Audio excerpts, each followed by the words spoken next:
그 이용자들이 되게 유저들이 되게 많다는 거야. 그러니까 대상이 누구냐면 그 텔레뱅킹을 했던 사람들이 당한 거야. 이번에 보니까 인터넷 뱅킹도 아니고 텔레뱅킹을 했던 사람들이 당한 거고, 텔레뱅킹 같은 경우에는 반드시 인증 코드가 있어야 된다며.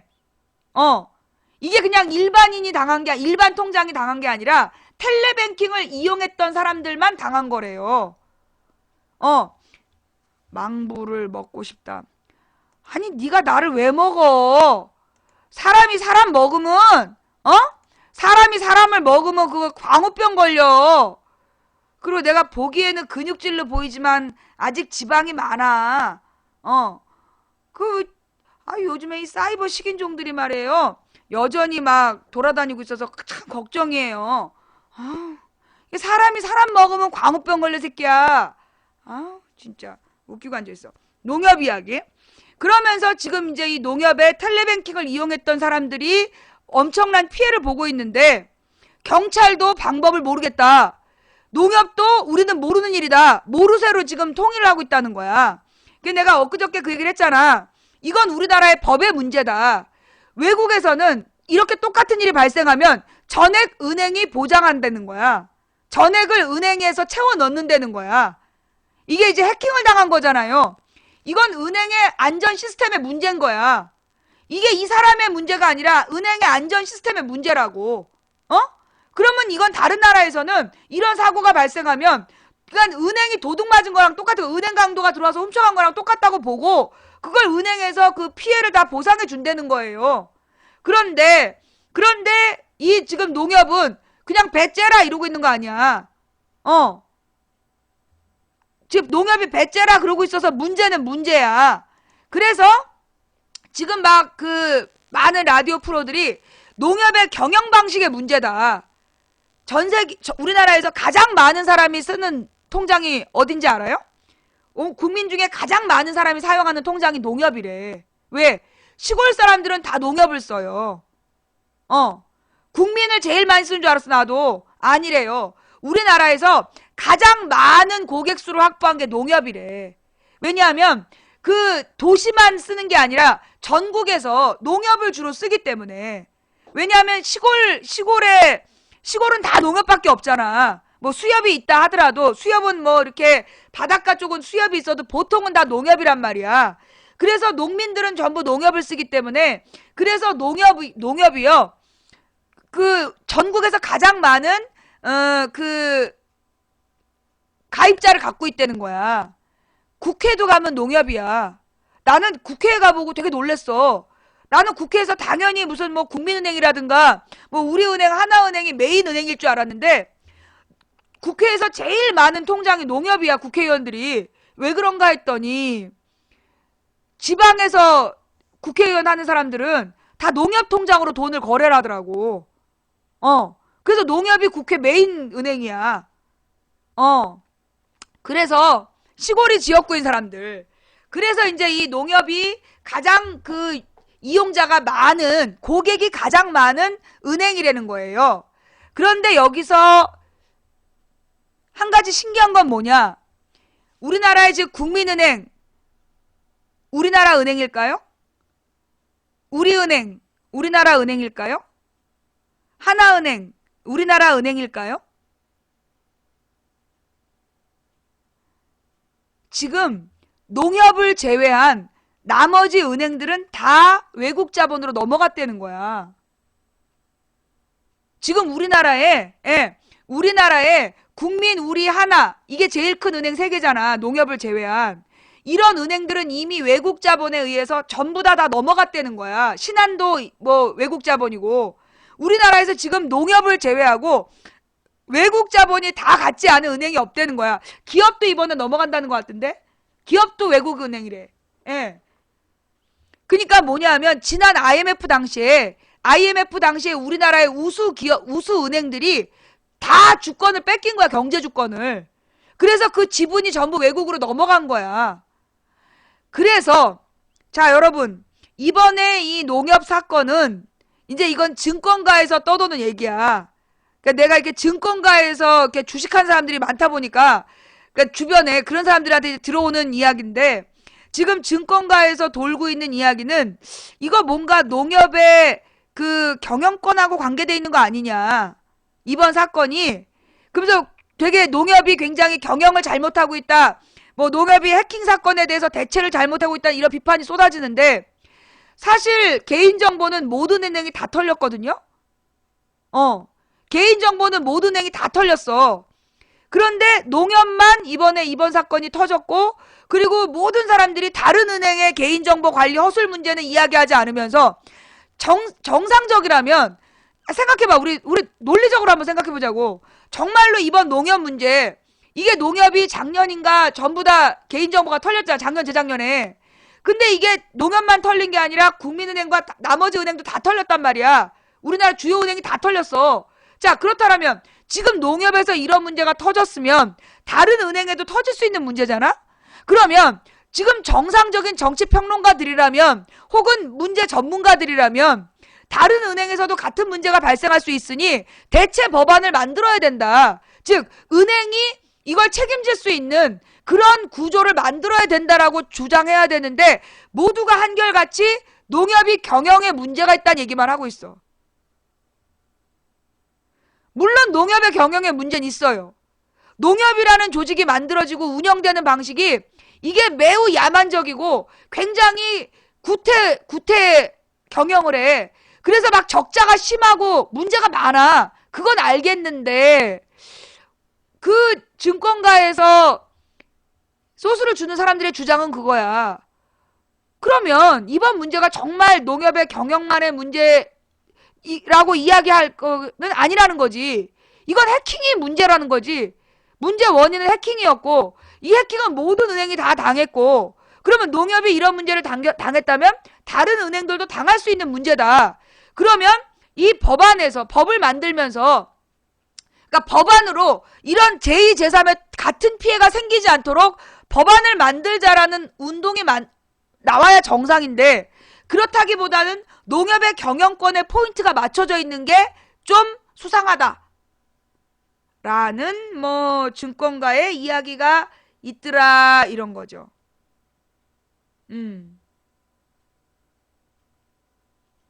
이게 지금 그 뭐 IP를 추적했더니 중국 IP다, 그건밖에 밝혀진 게 없잖아요.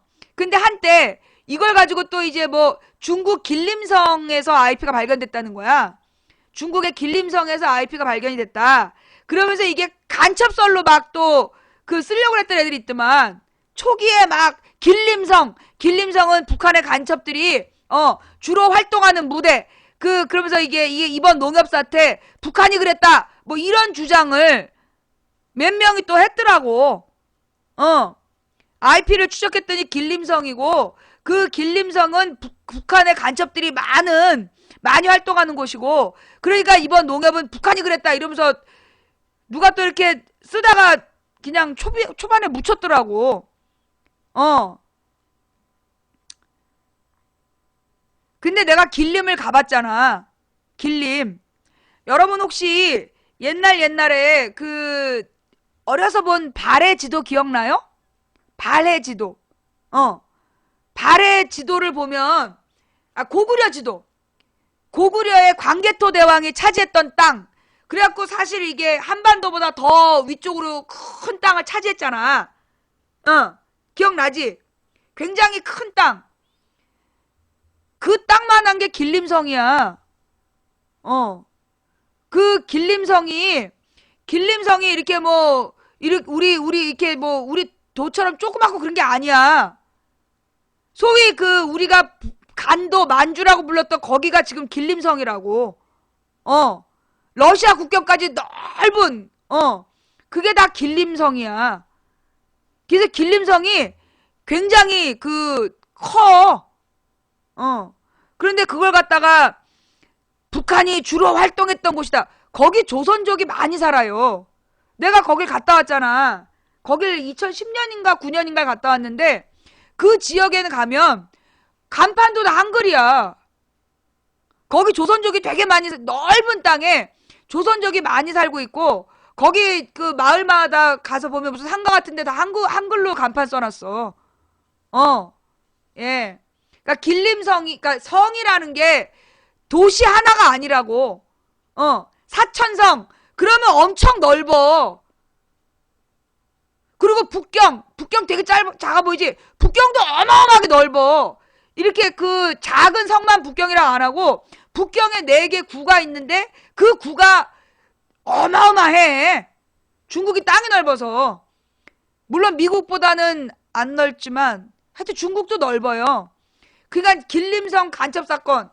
아휴, 그러니까 초장에 묻힌 거지.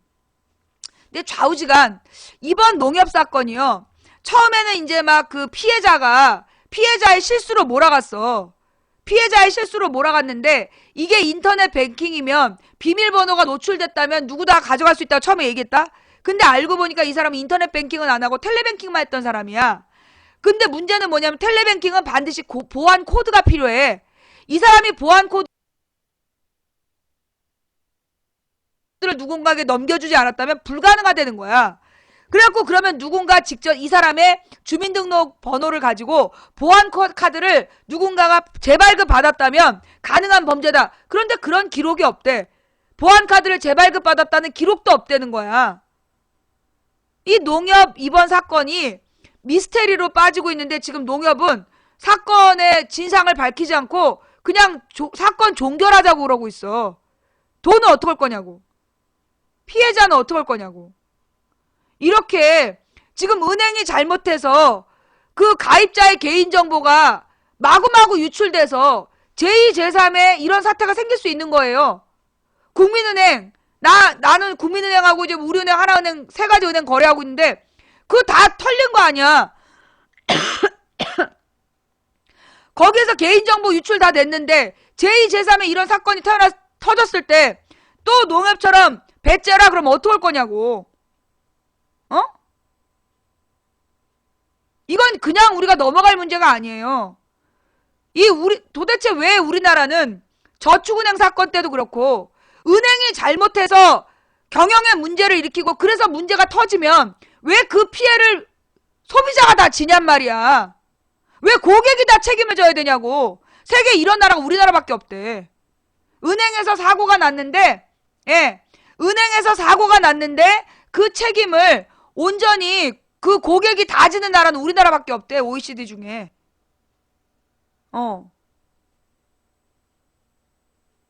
도대체 대한민국 국회의원들은 뭐 하냐고. 그런 법도 안 만들고.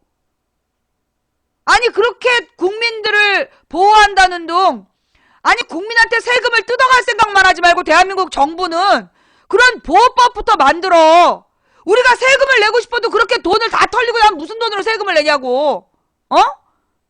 와, 그러면서 말이에요, 여러분. 건강보험료 통지서 받으셨죠? 건강보험 통지서 받으셨죠? 우리의 수입이 재작년보다 작년에 줄었는데, 우리의 수입이 재작년보다 작년에 줄었는데, 우리 박근혜 정부에서 세금의 기준을 바꿔가지고, 원래는 비용으로 인정해줬던, 이만큼은 이 사람이 생계 유지를 위해서 비용으로, 이 사람이 번 돈 중에 이만큼은 반드시 그 생계 유지로 다 쓴다. 쓰는 비용이지 이 사람이 갖는 돈이 아니다. 그리고 그 위에 남는 돈만 수익으로 잡아서 그 수익에 대해서 세금을 먹이던 기준이 있었어. 근데 박근혜가 그 기준을 어떻게 했을까요? 옛날에 이만큼 비용으로 인정해주던 걸 이제 절반만 비용으로 인정해줘. 실제로 재작년에 돈을 이만큼 벌었어. 작년에 이만큼 벌었고. 근데 작년에 그 비용만큼밖에 못 벌었단 말이야. 그런데 그러면 나는 소득이 없는 거잖아. 그러니까 나는 올해 국민연금하고 건강보험료 안 내도 되는 줄 알았어. 그랬는데 갔더니 내가 소득이 늘었다는 거야. 왜?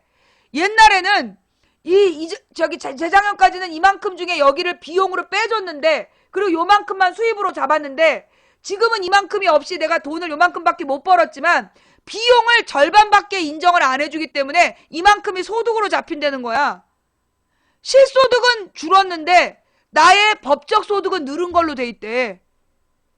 그래서 건강보험료하고 그 국민연금이 오른 거야. 20%씩.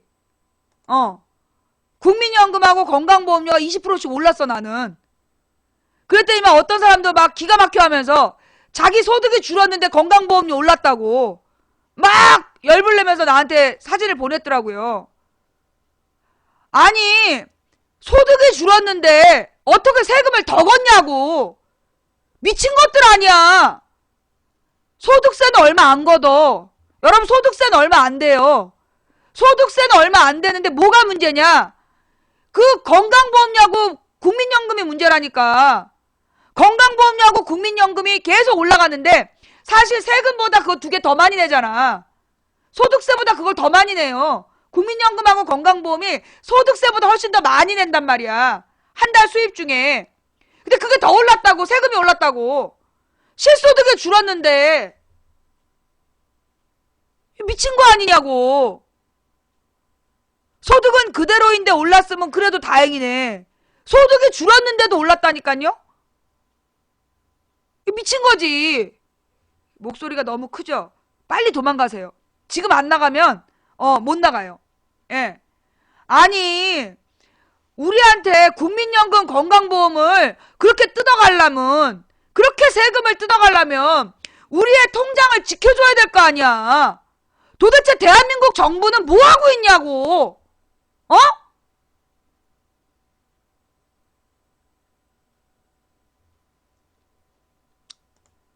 미안해요. 막 소리 질러갖고 여러분들 당황하셨죠? 예.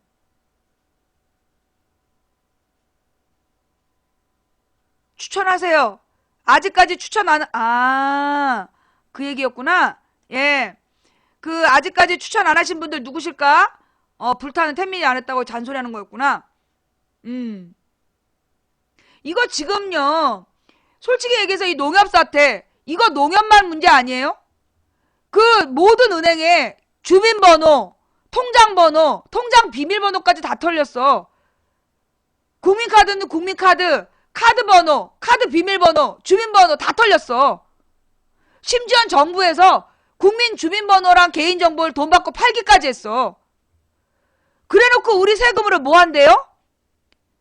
자원외교 무슨 4대강 사업, 그 다음에 방산 비리로 100조 날리고, 그러면서 부자들한테 세금을 100조 원 깎아주고 뭐 하자는 거지?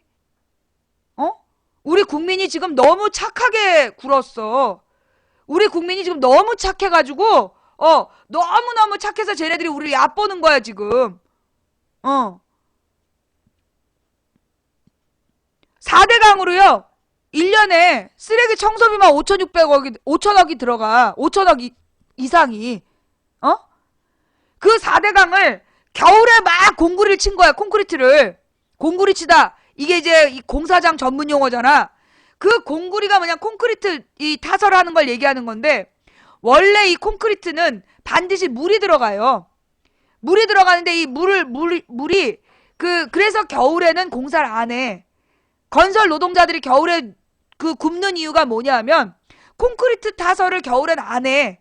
왜냐하면 물이 이 그 콘크리트 안을 섞을 때 이제 물을 섞는데 그 물이 겨울에 얼어버리면 콘크리트가 굳지 않은 상태에서 그 물이 얼고 그러면 이 콘크리트가 날아가거나 문제가 생기는 거여서 부실 공사가 된대. 그래서 콘크리트 공사는 겨울에 절대 하지 않는 거야. 그런데 이명박이 언제 했어요? 4대강 사업?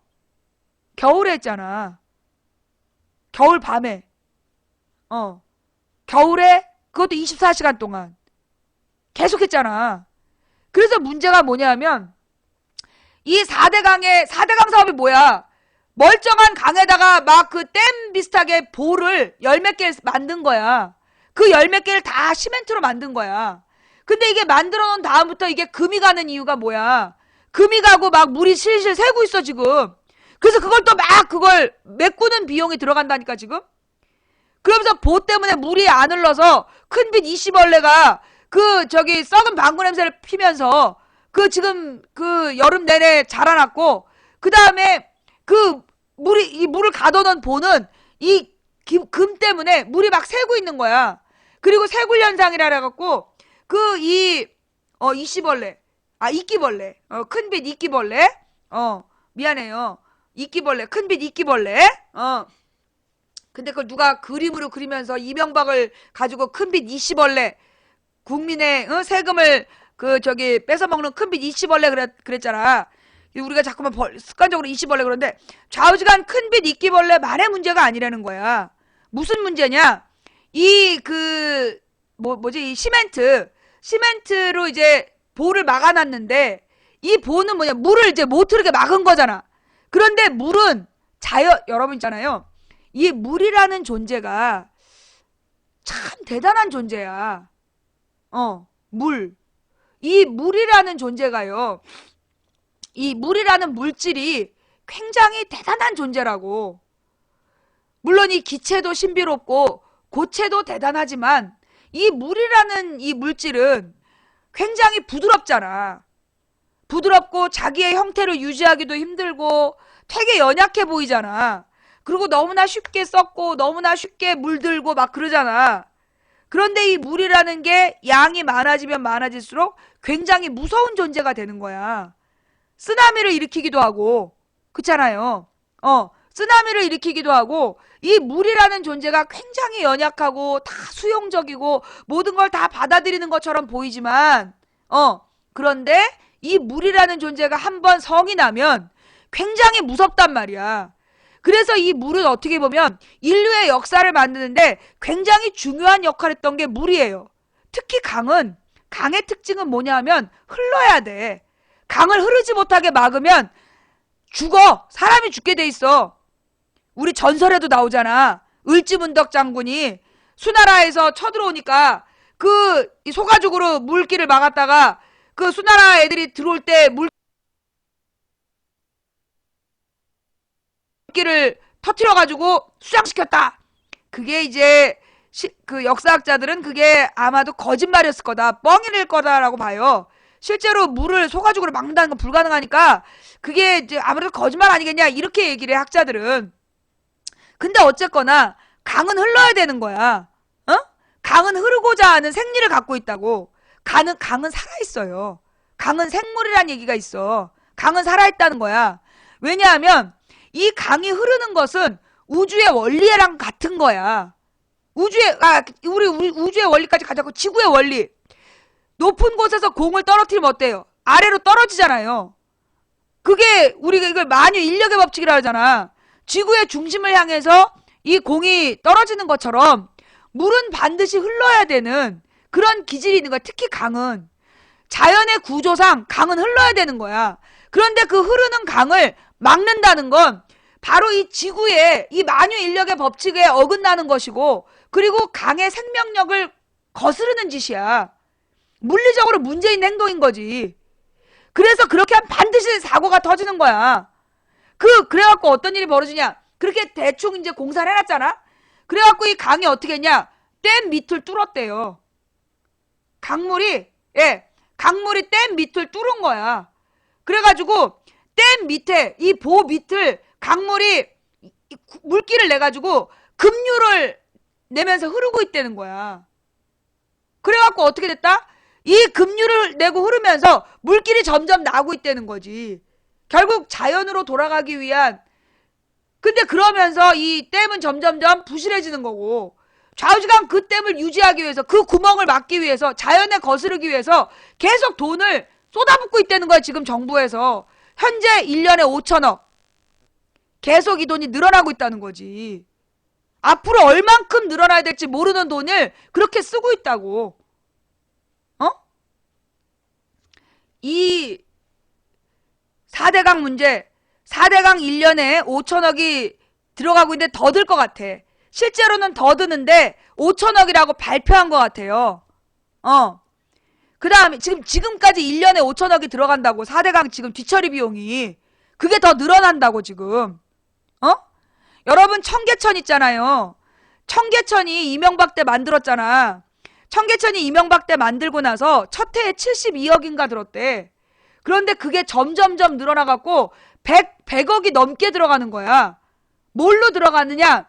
청계천이 뭐야? 그 시멘트를 발라놨잖아. 그런데 여러분은 모를 거야. 우리 어렸을 때는 다 이제 집집마다 수도가가 있었어. 마당에 수도가에 다 시멘트를 발라놔. 그러면서 이 주로 마당에 있는 수돗물은 지하수를 많이 썼어요. 그러면 이제 이 지하수에는 유기물이 들어있어. 그래서 이 지하수 물을 받아 쓰는 이 시멘트로 된 하수도에는 반드시 이끼가 꼈어. 녹색 이끼가.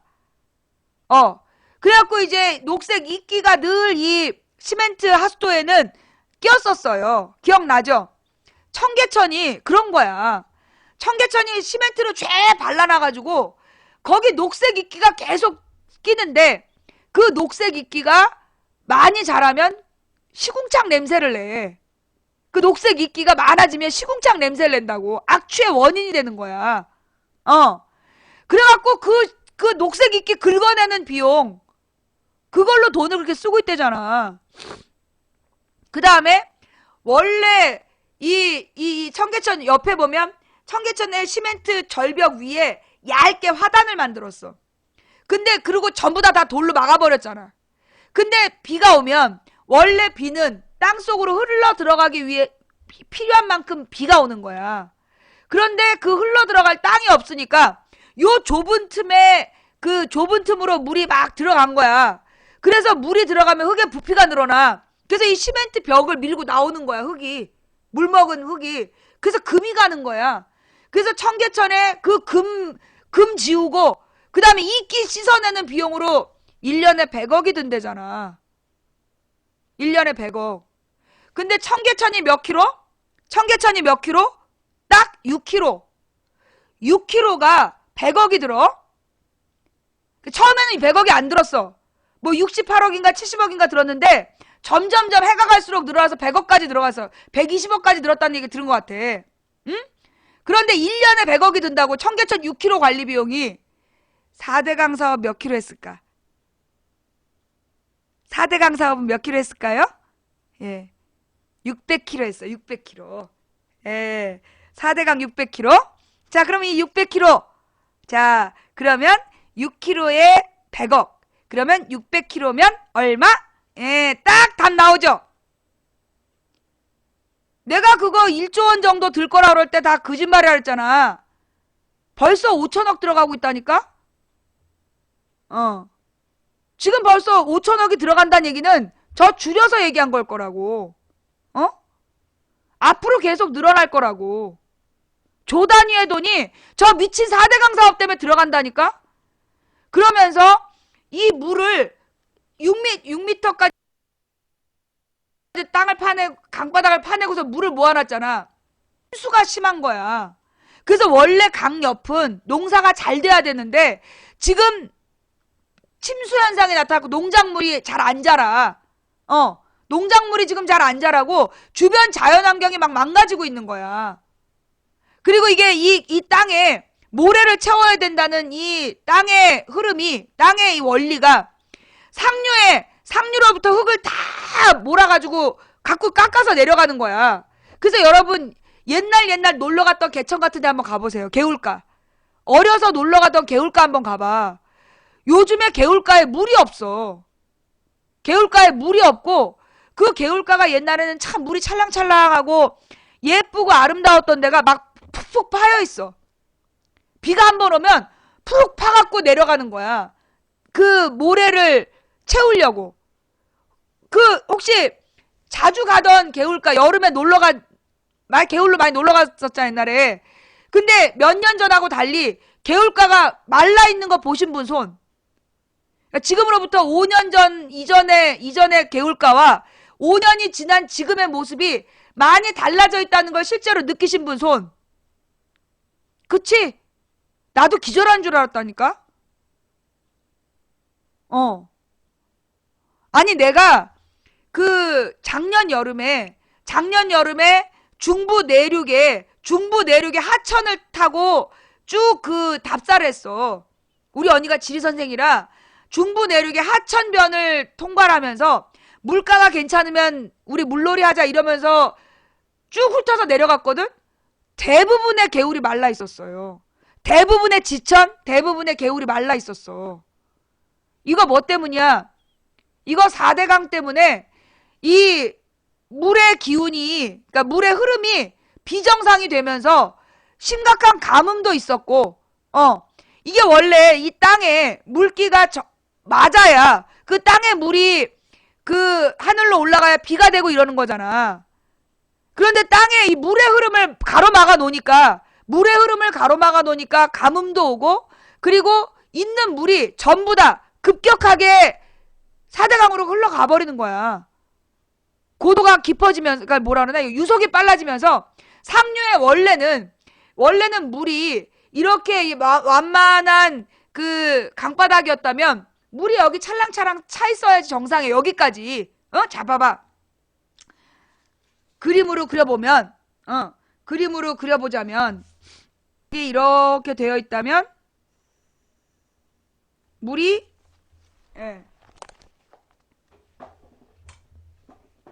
자, 이게 강바닥이야. 강바닥에 이렇게 되어 있다면 물이 이만큼 차 있어야 돼. 요 위치가 지류야. 이 정도가 지류라고. 그런데 지금 먼지거리를 해놨느냐? 나의 모든 게 다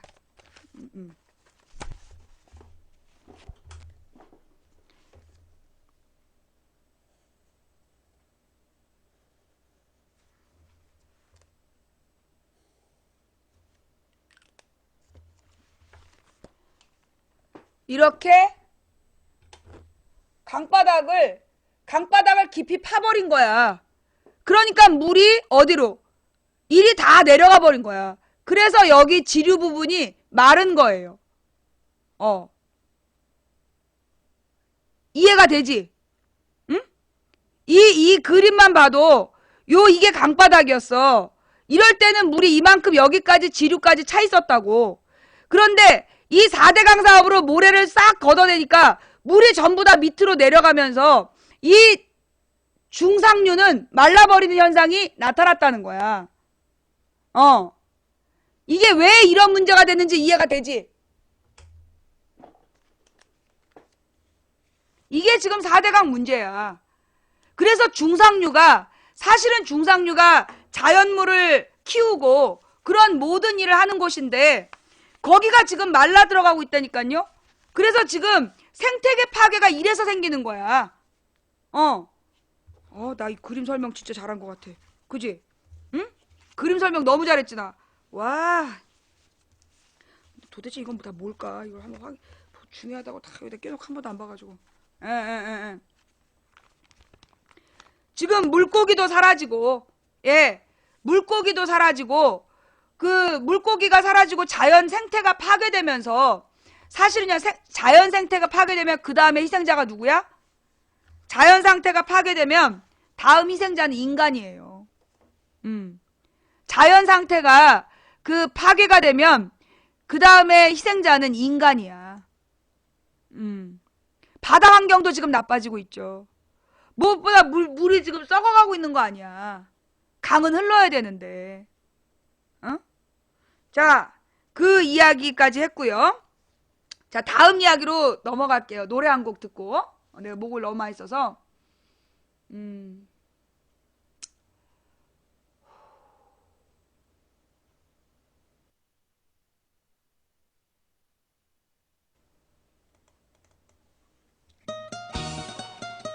비정규직 다리 목숨보다 더 한심한 신세 내 이름 비정규직 알바도 아니고 철밥통도 아니고 이 시대의 슬픈 그 이름 2년 동안 뼈 빠지게 일한 그제로 하루아침에 잘려버렸어 직소리도 못할까 보냐 사람 대접받고 살렸나 내 이름은 노동자다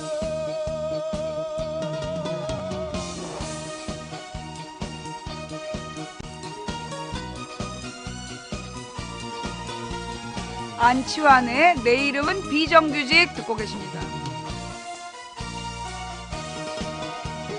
알바도 아니고 철밥통도 아니고 이 시대의 슬픈 그 이름 2년 동안 뼈 빠지게 일한 그제로 하루아침에 잘려버렸어 직소리도 못해 살까 보냐 사람 대접받고 살려다 하네 쓰레기를 버리면 환경오염이 되니까 쓰레기를 재활용하잖아. 들어올 때 지능검사를 해야 돼. 후원해주신 모든 분들께 감사드립니다. 추천해주신 2886분께 감사드립니다. 라쿠카라차님, 희망사랑님, 배부르면 졸려님, 7K님, 그 밖에 후원해주셨는데 제가 일일이 이름 불러서 인사 못 드렸던 분 진심으로 죄송하고 감사합니다. 피드랄레르기님도 감사드리고요. 예. 자, 네, 소나무님도 감사드리고요. 지금 정부에서요, 이 비정규직에 대한 차별을 없애려 박근혜가 이제 지난 대선 때 돌아다니면서 비정규직하고 정규직을 차별하는 회사를 그 불이익을 주겠다 막 이러면서 돌아다녔잖아. 그때 모든 사람들은 뭐라고 생각했어요? 아, 박근혜가 지금 비정규직에 대한 차별을 없애고 전부 정규직처럼 만들어준다 보다. 다 그렇게 생각했잖아. 그죠? 그랬는데 어떻게 됐어요? 법정에서 만나자 빨갱이. 박근혜가 생각한 차별 없애는 건 정규직을 해고를 쉽게 해서 차별을 없애자는 거였어. 그러니까 이제 그 당시에 비정규직 문제가 심각하다. 비정규직 문제가 경제의 발목을 잡고 있다. 막 그러니까 박근혜가 차별을 없애겠다고, 그 차별하는 회사는 가만두지 않겠다고 협박을 했는데 알고 보니까 정규직을 없앤다는 거였어.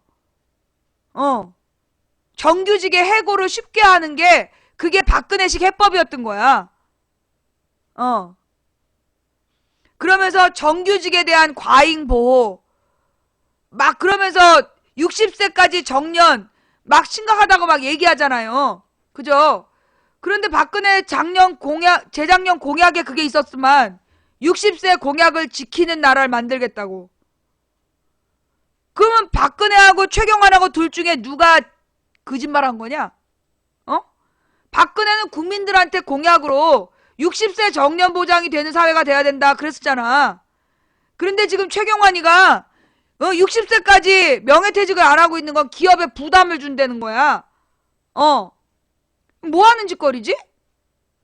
둘 다 거짓말하는 건가? 그러면서 얘네들이 이런 짓거리를 하면서 믿는 구석은 뭐야? 대법원이야. 대법원이 박근혜와 이 최경환의 지시대로 누구를 위해서? 그 기업을 위해서 판결을 내린다라는 걸 굳세게 믿고 있기 때문에 지금 저 지랄들을 하고 있는 거야. 근데 여러분 있잖아요. 제가 늘 말씀드렸는데 그러니까 우리 혹시 뉴딜 정책 들어봤어요?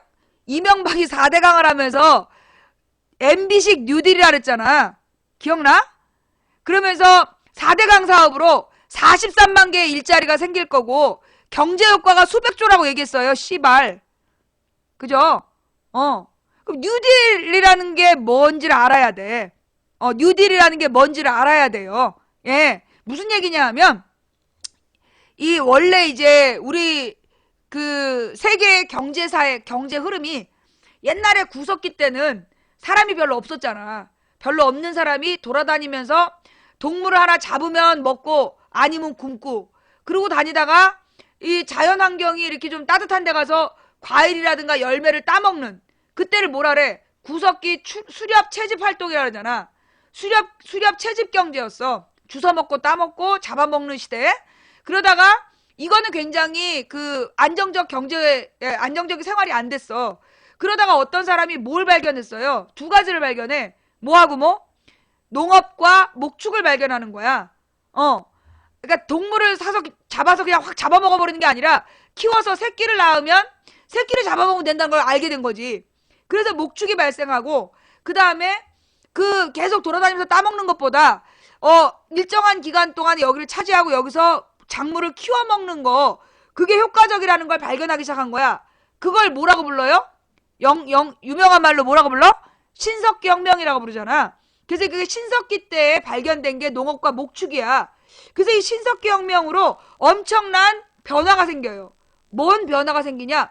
구석기 때까지는 소수의 인간들이 돌아다니면서 살았는데 이제 이 신석기 혁명을 거치면서 머물게 돼.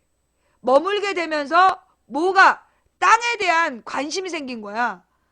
이 땅이 곧 농작물을 자라나게 하는 이게 황금알을 낳는 거위다. 그래서 이 땅에 대한 욕심들이 생기는 거야. 그리고 농사가 잘 되는 곳일수록 사람들이 많이 몰리게 되고 그러면서 도시국가가 형성이 되고 권력이라는 게 형성이 돼. 그전에는 이 구석기 때는 부족장, 추장 중심으로 살다가 이 신석기 때가 되면 부족장 중심으로 이제 살았잖아. 그러다가 여러 씨족이 모여가지고 공동체를 형성하고 살다가 이제 이 신석기 말기 청동기가 생기면서는 부족장들 중에서 더 센 놈이 이 땅을 차지하는 거야. 그래서 좀 진 놈이 협조하면서 살아가는. 그래서 센 부족이 지배계급이 되고 진 부족이 피지배계급이 돼서 평민과 노예로 그게 청동기의 변화야.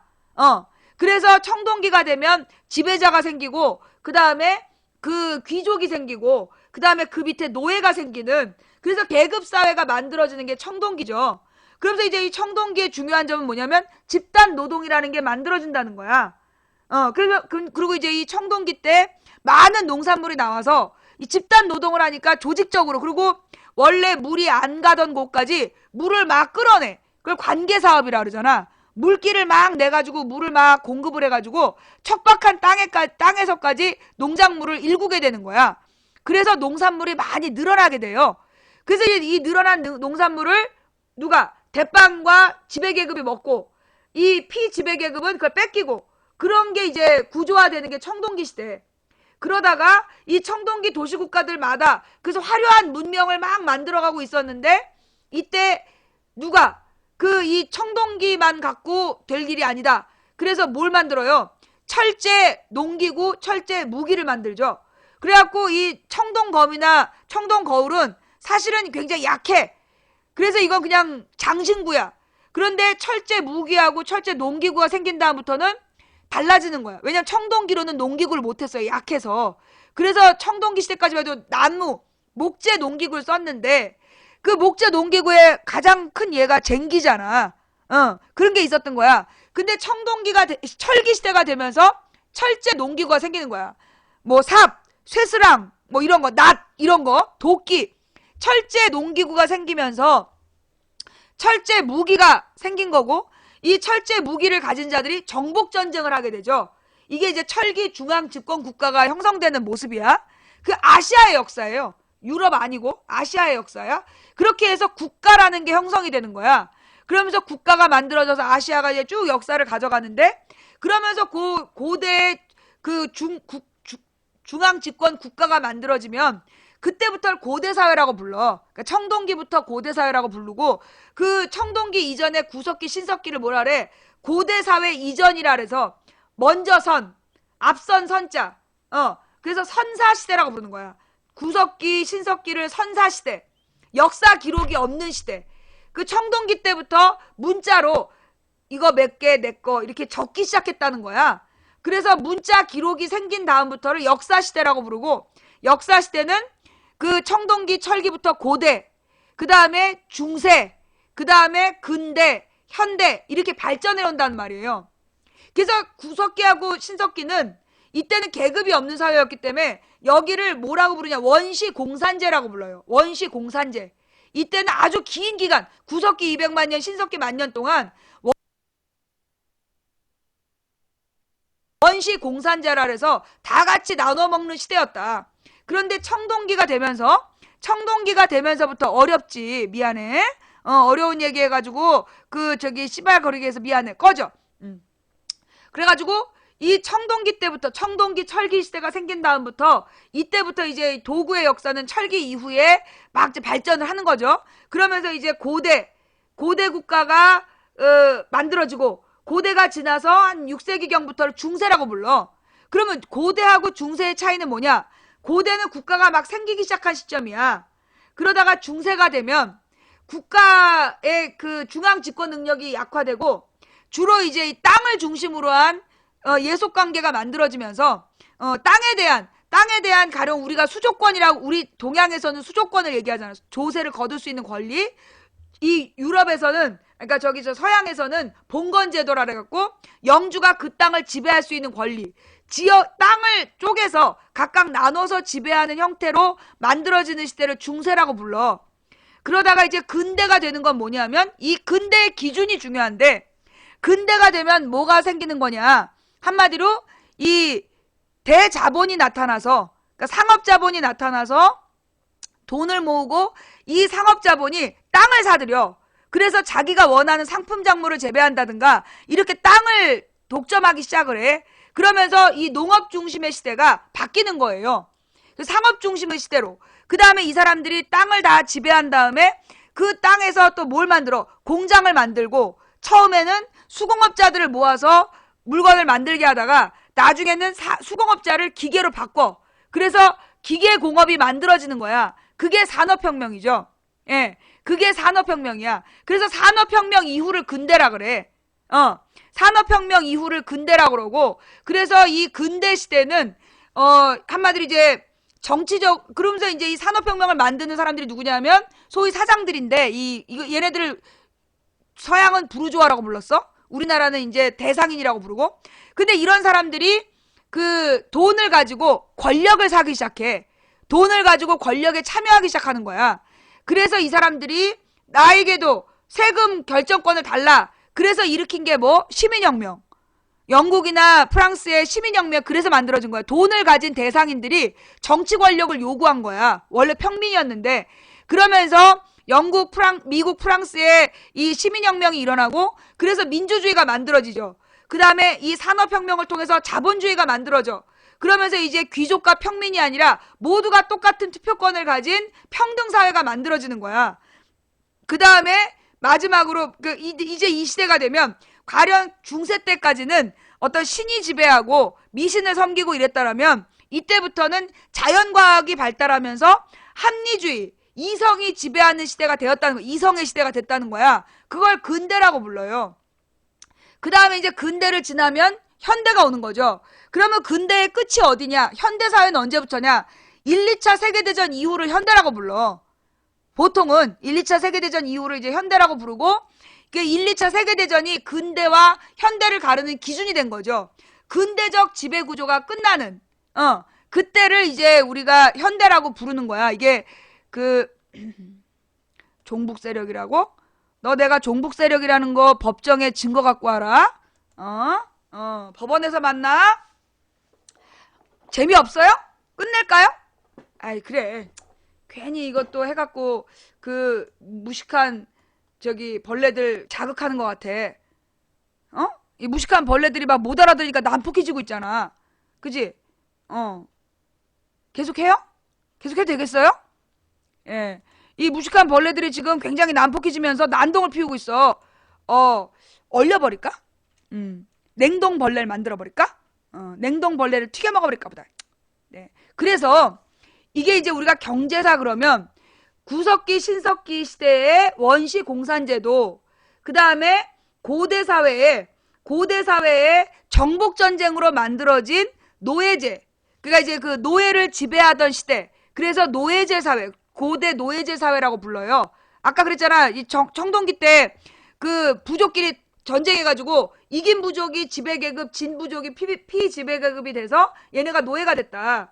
그래서 이제 이 고대 노예제도가 시작이 돼서 그 노예가 중심 생산력이었던 시대를 고대라고 부르고, 중세가 되면 땅에 예속된 농민들, 그래서 우리 같은 경우엔 소작농이 되겠고, 그 다음에 이제 중세 유럽 같은 경우에 농노라고 하겠죠. 그래서 이 우리나라 조선 같은 경우도 농민들이 쉽게 이주가 안 됐어요. 야반도주라는 말 들어봤죠? 농민은요 쉽게 이주를 못했어요. 호패를 받은 그 도시에, 그 지역에서 계속 살아야 돼. 대를 이어서. 만약에 그 땅을 떠나면 유랑민이 되는 거야. 그럼 유랑민이 갈 곳은 산적밖에 없었어. 왜냐하면 농민이 곧 납세자였기 때문에 납세자 관리를 철저히 했던 거야. 그래가지고 이 조선시대는 농민이 땅에 예속되어 있던 시대였던 거죠. 그러니까 일종의 중세적 성향이 강했던 거야. 근데 이제 고려하고 조선 전기까지가 중세적인 성향이 나타나는 거죠.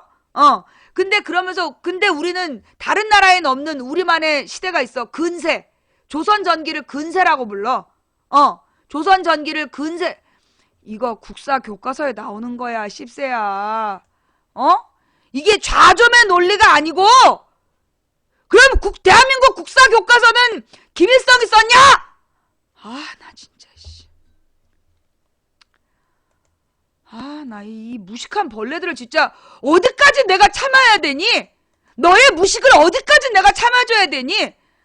아, 나 진짜 국사책에 나왔다니까 내가 진짜.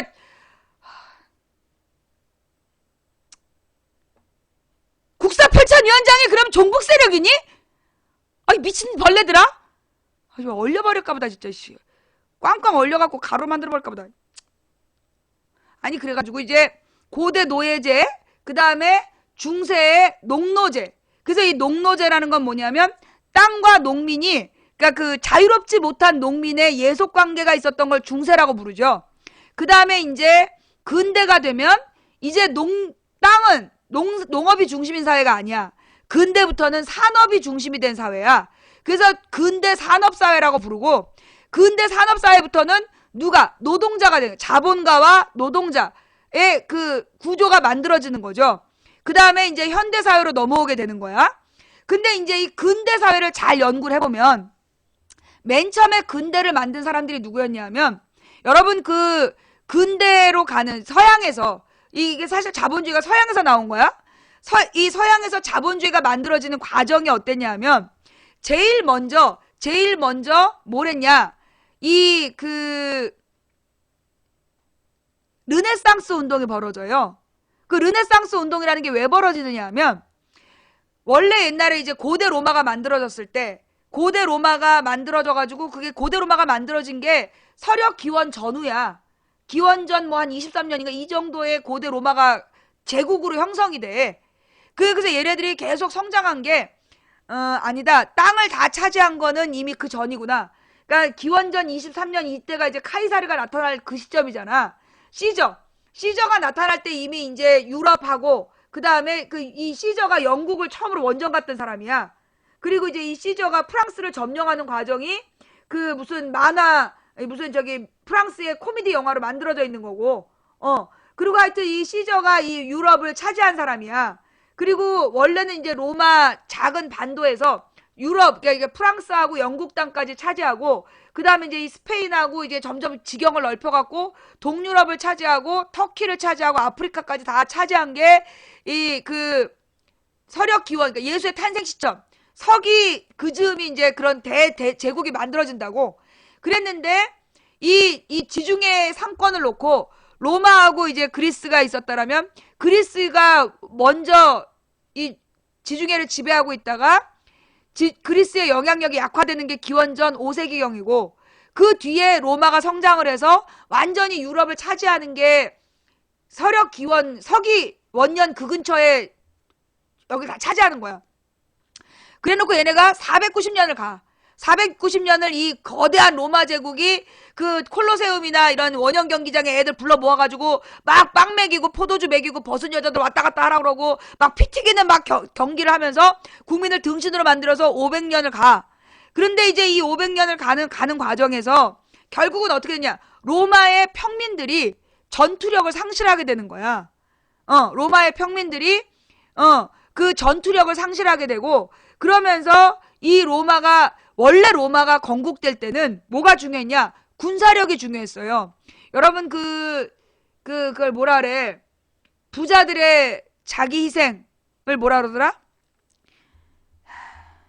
왜 그 귀족의 자기 희생? 응? 그걸 뭐라고? 노블리스 오블리제라는 게 그게 로마 군대에서 나온 거예요. 이게 무슨 얘기냐면 로마의 귀족들이 전쟁을 나가잖아. 그러면 자기의 노예들을 데리고 나가는 거야. 그래서 자기의 노예들의 군복, 자기 노예들의 무기를 이 귀족이 돈을 내. 이 귀족이 자기 노예들의 무장 비용을 내는 거야. 그래서 휘장이 다 다른 거야. 다른 휘장을 다 달고 귀족들이 군비를 냈어. 돈을 내서 직접 전쟁에 나가서 땅을 차지한 거야. 그게 이제 BC 5세기부터 서기 원년까지 그렇게 해서 이 대륙을 다 차지한 거야. 그런 정신으로. 그랬는데 그렇게 다 차지한 다음에 제국이 너무나 풍요로웠어. 너무나 풍요로운 이 제국에서 시민으로부터 정치 권력을 뺏은 뒤에 시민들이 야, 왜 우리 권력을 뺏었냐? 그러면 막 그 검투사들한테 막 피 튀기는 전쟁하라 그러고 벗은 여자들이 살랑살랑 돌아다니면서 빵 주고 포도주 주고 그럼 빵이랑 포도주 먹고 에 그러면서 피 질질 보고 죽여라 살려라 이러면서 하루를 보낸 거야. 그렇게 500년을 살다 보니까 어떤 일이 벌어졌냐? 더 이상 전쟁을 할 수 있는 능력이 없는 거야. 로마인이. 그래서 이제 그 로마인, 그러니까 이탈리아 남자하고 그 독일 남자하고 키를 재보면 독일 남자가 한 20cm가 커. 평균 키가. 이탈리아 남자하고 독일 남자하고 재보면 이탈리아는 키가 자그마해. 근데 독일 애들은 되게 등치가 커. 그래가지고 이제 이 독일 게르만 애들을 데려다가 그 용병으로 삼은 거야. 독일 용병들을 데려다가 이 로마를 지키라 그러고 이 귀족과 평민들은 계속해서 그 사치 낭비에 쩔어 들어갔지. 그때 이 노예들을 중심으로 해서 새로운 사상이 만들어지는 거야. 왜냐하면 이 노예들은 자기네들이 예속되어 있었기 때문에 그 무슨 경기장이나 이런 데를 못 가. 그러니까 늘 일하면서 몸을 쓰지. 그런 다음에 일하면서 또 주인 대신 심부름을 하면서 글도 써야 되지. 계산도 해야 되지. 그래서 로마의 노예들은 굉장히 똑똑했어요. 얘네가 공부를 하는 거야. 공부를 막 하다가 뭐까지 받아들여? 기독교까지 받아들여. 그래갖고 기독교를 받아들이면서 이 로마 제국의 노예들이 뛰어나지는 거야. 똘똘해지는 거지. 그 평민 이상 귀족들은 썩어 들어갈 때 노예들이 똘똘해지는 상황이 발생해. 그래서 서로마에서 이 게르만족의 게르만 용병들에게 맡기고 이 귀족과 평민들이 부패에 들어갈 때 노예들이 힘을 키워서 이 노예들이 막 여러 번 반란을 일으키잖아. 스파르타쿠스의 난 이런 거 반란을 막 일으키면서 노예들이 성장을 한다고. 그런 와중에 이제 이 게르만족이 나중에 난을 일으켜가지고 결국 서로마가 망해. 그러니까 그 전에 이 기독교인들이 막 많아지니까 그 처음엔 로마에서 기독교인들 다 죽였어. 그 기독교인들을 데려다가 경기장에다 놓고 사자들이 막 뜯어먹게 하고 막 그랬단 말이야. 그랬는데 이 사자들이 막 뜯어먹게 하면 막 공포에 비명을 지르고 그래야 되는데 이 뜯어먹히는 사람들이 찬양을 부르다 뜯어먹혀. 그러니까 이게 그걸 구경하는 사람들이 소름이 끼치는 거야. 원래 막 그리고 도망다니고 그걸 막 그래서 막 뜯어먹고 그래야 재밌는데 이 사람들이 모여 앉아갖고 막 기도하고 찬양을 하고 막 이러면서 죽어가는 거야. 그러니까 그걸 보는 이 시민들이 재미가 있겠어 없겠어? 재미가 없어지는 거야. 왠지 소름이 끼치고 왠지 불길하고 뭔가 잘못되어 있는 것 같다는 생각이 막 드는 거지. 그래가지고 이 기독교인들을 처음엔 막 핍박하고 죽이다가 이게 안 된 거야. 도리어 막 사람들이 도대체 쟤네 뭐냐 이러면서 느끼게 되는 거야. 그래서 나중에 이 300년대가 되면 4세기의 로마가 어쩔 수 없이 기독교를 공인을 해. 기독교를 인정을 하는데 대신 모든 기독교의 최고 수장은 황제가 담당한다. 그래서 황제가 곧 기독교의 대표가 되는 거야. 그래서 교황이라는 게 사실은 이게 교황이 아니라 황제가 곧 기독교 최고 대표가 되는 게 이 로마 기독교의 특징이었어. 그러다가 이 로마가 너무 넓으니까 그리고 이미 얘네들의 지배력을 상실한 거지. 술 먹고 막 이래가지고 그래가지고 이제 로마를 반으로 갈러. 그래서 동로마, 서로마로 가르는 거야. 그리스 중심의 동로마, 그 다음에 이탈리아 반도와 스페인 반도를 중심으로 한 이 서로마, 이게 나눠지는 거야. 그러다가 먼저 서로마가 게르만 용병한테 망해. 그게 이제 472년에 망하는 거야. 그리고 난 다음에 이제 이 그 동로마는 1000년을 거기서 더 가요. 동로마는 1000년이 더 유지가 돼갖고 1500년까지 동로마가 유지가 돼.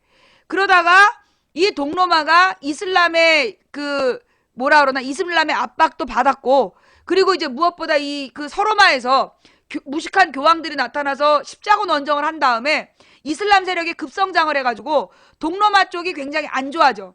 그러니까 동로마의 사람들이 이탈리아로 많이 이렇게 망명을 갔는데 망명을 가서 딱 보니까 이 서로마 애들이 그동안에 바보가 돼 있는 거야. 왜? 500년 이전의 로마의 문화를 똑같이 공유했는데 얘네는 1000년 동안 그 로마 문화에다가 동양의 문화를 받아들여서 이 수학이라든가 철학이라든가 굉장히 발달되어 있었어. 그런데 서로마가 망한 다음에 게르만족이 왔어. 게르만족은 공부를 못했던 애들이야. 힘만 세고. 그 다음에 되게 무식하게 이 지역을 막 봉건제도 그래가지고 막 되게 더럽고 그렇게 유지를 한 거야, 이 서로마를. 그래서 애들이 머리가 좀 딸린 거야. 그런데 이때 이 동로마에서 넘어온 학자들로부터 아주 재미있는 옛날 이야기를 들은 거지. 그리스 로마 신화를 듣고 그 다음에 동양 철학을 듣고 그러면서 막 얘네들이 푹 빠진 거야, 이탈리아에서. 그래서 이제 이 이탈리아와 이 서로마에서 소위 그 과거에 고대 로마의 어떤 그 화려했던 시대로 돌아가고 싶다라는 생각이 생긴 거야. 그래서 옛날로 돌아가자. 옛날에 그 인간의 아름다운 육체를 탐구했던, 그리고 철학이 있었고 과학을 연구하던 고대 로마로 돌아가자. 그런 그 운동이 르네상스 운동이야. 인문주의를 부활시키자. 이런 운동이 이제 발생을 한다고. 그러면서 이 르네상스 운동은 뭘 가져왔느냐? 신중심 사회에 대한 의혹을 제기하는 거야. 왜? 교황이 막 십자군 원정 가자고 해서 갔다가 돌아오지 못한 사람들, 그리고 교황이 갔던 이유가 결국은 진짜 예루살렘을 찾으러 간 게 아니라 돈 때문이었다는 거. 그 다음에 교황이 계속 대서양 바깥으로 가면 낭떠러지가 있는 지구는 네모나다 그랬는데 이때 과학적으로 지구가 동그랗다는 게 증명까지 막 되는 거야. 그러다 보니까 이 인문주의가 막 발달을 해. 그 다음에 이 지구가 동그랗다는 것을 믿고 출발하는 사람들이 있었어. 그래서 신앙로 개척이 벌어져. 르네상스 신앙로 개척. 그래갖고 이 신앙로 개척을 막 하면서 실제로 지구를 한 바퀴 돌아오는 세력이 생긴 거야. 그 순간 교황의 권위는 땅에 떨어지게 되죠. 그러면서 만들어지는 게 뭐야? 그러면서 만들어지는 게 이제 종교개혁이야. 더 이상 교황의 권위로는 이 유지가 안 된다.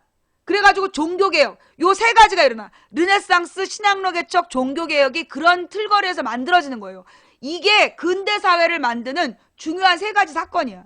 중세 질서를 무너뜨리고 근대로 가는 시민혁명, 산업혁명으로 민주주의, 자본주의, 평등주의, 합리주의를 만드는 이 배경이 이 세 사건에서 시작이 된 거야. 그래서 이게 되게 중요한 거지.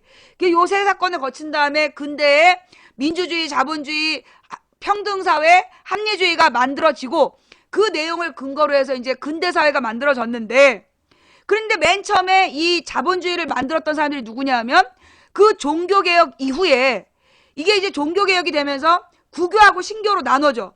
교황의 카톨릭, 그 다음에 루터파, 그 다음에 뭐 칼뱅파, 신교도, 이런 신교도들이 나왔는데 그 중에 특히 칼뱅파 신교도들이 이게 이제 뭐 프랑스의 위그노, 뭐 그 다음에 이제 스위스의 장로파, 뭐 이런 사람들인 거야. 얘네들이 누구였냐 하면 소위 얘네들이 그 귀족들은 주로 카톨릭 중심으로 뭉쳐있는 보수 세력이었고, 소위 이런 위그노라든가 장로파라든가 이런 새로운 개신교도들이 주로 누구였냐? 평민 중에 신앙로 개척을 해서 돈 벌어 갖고 온 상인들이 주로 이제 이 자본가, 이 개신교 신자였던 거야. 그래갖고 이 그 카톨릭 중심의 귀족 중심의 사회를 유지하려는 자들과 새로운 돈을 모은 개신교들이 붙는 전쟁이 종교 전쟁이야. 그러니까 종교 전쟁은 진짜 종교 때문에 한 게 아니야. 이건 결국 카톨릭 중심으로 귀족 사회를 유지하려는 보수 세력과 그 다음에 신앙로 개척으로 돈을 번 신흥 부자 평민들이 권력을 요구하면서 일으킨 게 종교 전쟁이에요. 그러니까 이 종교 전쟁의 끝이 시민혁명인 거야. 종교 전쟁을 가지고, 미안해요. 예, 네. 내가 뭐라 그랬어? 마음에 안 드는 애들한테 그 욕하고 관심 두지 말랬죠? 빨통 미쳤냐도 같이 강퇴. 예. 예. 이 마음에 안 드는 애들한테 자꾸 시비 걸고 그러지 마. 걔도 지금 나름대로 이 방송에서 들을랜데 심심해서 그러는 거니까. 걔네들이 이러다가 혹시 알아 사람 될지 모르잖아. 걔가 언젠가 망치 부인 방송 30분 1시간 듣고 사람 될 줄도 모르는데 네가 뭔데 그 권리를 뺏어. 자, 얼릴게요. 그래서 이제 이 신흥 부자들과 결국 카톨릭을 중심으로 해서 자기의 권력을 지키려는 귀족 세력이 신교 대 구교라는 명분을 가지고 붙은 게 종교전쟁이었던 거야. 그래서 종교전쟁에서 결론은 어떻게 됐어? 결국 신교를 인정받아. 신교를 인정받게 되면서 얘네들이 그 인정을 바탕으로 해서 힘을 키워 시민혁명을 일으키는 거야. 그러니까 이 시민혁명을 일으키는 사람들은 결국은 신흥 부자이고 그 개신교라는 명분을 가지고 성장한 자본가 세력이었던 거지. 얘네들이 시민혁명으로 세금을 자기네들이 안 낼 수 있는 권리, 세금을 정할 수 있는 권리를 따내고, 그 다음에 그 권리를 따낸 다음에 산업혁명을 통해서 더 부자가 되는 거야. 그러면서 소위, 그래서 이 시민혁명을 부르주아 혁명이라고 부르는 게 그런 이유예요. 산업혁명을 통해서 부자가 됐어. 자, 그랬는데 이 부자들에게 11조 헌금을 내라. 그리고 이 성경에 나오는 품꾼의 품삯을 훔치지 마라. 가난한 자와 과부를 돌봐라. 이런 것들이 굉장히 이 부자들한테 부담이 됐어. 그때 나온 게 진화론이야. 원래 진화론은 원래 이 생물들이 환경에 맞게 적응한다라는 적응론이었어요. 그런데 이게 점점점 진화론이 발전을 해나가면서 뭐가 되냐면 적자 생존이라고 바뀌어. 약육강식 적자 생존이라고 바뀌는 거야. 그러니까 적응해서 변화한다라는 게 원래 진화론이었는데 맨 처음에 다윈의 진화론은 환경에 적응하면서 변화한다라는 거였어. 그런데 환경에 적응해서 변화한다는 거를 얘네가 두 마디 말로 만드는 거야. 약육강식 적자 생존. 그런데 이런 자연의 진화론을 이걸 갖다가 어디에다가 적용을 해? 사회에 적용을 하는 거야. 그래서 사회의 진화론이라는 걸 만들어내는 거지. 그래서 약자는 강자에게 당하는 게 당연하다. 그리고 살아남는 자가 강한 거다. 적자 생존이죠. 이렇게 만들어내는 거야. 이론을. 진화론을 가지고. 그러면서 필요했던 게 하나님이 인간을 창조했다는 걸 부정하기 위해서 우리가 진화론 그러면 우리는 당연히 인간이 우리 교과서에서 배울 때 막 오스트랄로피테쿠스부터 호모 에렉투스 뭐 이렇게 호모 사피엔스 이렇게 변했다라고 막 배우잖아. 그걸 당연하게 배우잖아요. 근데 여러분 그거 아세요? 오스트랄로피테쿠스의 전체 유골이 없다는 거? 뭐 어금니 한쪽 이런 식이래. 두개골 일부, 어금니 한쪽. 그래서 소위 이 오스트랄로피테쿠스부터 전파되어 변화됐다라는 거는 실제 이게 진화론의 핵심이 아니었던 거야. 그런데 우리는 그거를 핵심으로 가르치잖아. 진짜인 것처럼. 진화론의 핵심은 그게 아니라고. 모든 자연 물질이, 자연 생물이 환경에 맞게 적응한다는 거였어. 근데 그걸 갖다 적자 생존, 약육강식이라고 바꾸고 그걸 사회 진화론으로 변질시킨 게 원래 이론이고, 그런데 우리는 이 모든 것의 내용을 몰라. 그리고 오로지 뭐만 한다? 오로지 뭐만 알았어. 인간이 변화됐다 이것만 배우잖아. 그 부분을 그래서 외국은 그걸 당연하게 가르치지 않아. 그런 설도 있다라고 가르치지. 이걸 우리처럼 이게 인류의 당연한 역사인 것처럼 가르치지 않는다는 거예요. 왜 그러느냐 하면 실제로 이 진화론이라는 거를 퍼뜨린 목적이 아주 나쁘다는 거야. 왜냐? 맨 처음에 그 자본가들이요. 돈을 벌 때 그러니까 이 칼뱅이란 사람이 소위 개신교도들의 승리를 이끈 사람이야. 승리를 만들어낸 사람이라고, 칼뱅이. 그러면서 이 사람들이 사실 이길 수 있었던 이유는 뭐냐면 막강한 부였어. 근데 그 막강한 부를 가지고 이겨내는 과정이 나름대로 이렇게 도덕적인 비판을 받을 수 있었던 거야. 왜냐하면 여러분 셰익스피어의 소설 중에 베니스의 상인이라는 소설이 있잖아요. 거기 보면 탐욕스러운 유대인이 나오잖아. 그래서 돈만 아는 사람을 아주 탐욕스러운 인간으로 그린단 말이야. 그러면 그래서 그런 분위기 속에서 소위 이 개신교 신자들이 종교전쟁을 하고 이기는 과정이었기 때문에 얘네들에게는 명분이 필요했어. 그래서 어떤 명분이었냐면 소위 프로테스탄티즘, 청교도 정신, 근검 절약, 호화사치를 반대하고 근검 절약. 그래서 10%는 하나님께, 10%는 생활비로, 80%는 사회에 복원, 사회에 다시 보내는 거야. 그러니까 사회적으로 재투자하는, 그게 프로테스탄티즘의 핵심이었어. 뭐라고요? 프로테스탄티즘의 핵심이 뭐냐면 10%는 하나님께 드리고 10%는 내 생활비를 쓰고 80%를 재투자한다는 거야. 그런데 그 재투자하는 돈이 너무 아까웠던 거야, 이 새끼들이. 그래가지고 만들어낸 이론이 진화론인 거야. 하나님이 우리를 만든 게 아니다. 우리는 원숭이에서 변화된 거다. 그러니까 우리가 하나님한테 10%를 드릴 필요도 없고 80%를 우리가 근검 절약할 필요도 없다. 라는 이론을 만드는 거야. 그러면서 욕심과 탐욕이 똑같은 말이죠. 탐욕이 이들의 마음을 지배하는 거야. 그러면서 어떻게 하면 이익을 더 올릴 수 있을까? 1800년대 부자들이 어떻게 하면 돈을 더 벌 수 있을까? 그걸 고민하는 거야. 그래서 노동자들의 임금을 깎으면 되겠구나. 그래서 1800년대 후반기부터 노동자들의 임금을 막 깎아가요. 그러다 보니까 여자들을 일을 시키고 나중에 애들을 일시키고 그러면서 임금을 깎아서 이윤을 극대화시키는 최소 비용으로 최대 이윤을 추구하는 그런 천박한 자본주의로 변질이 되는 거야.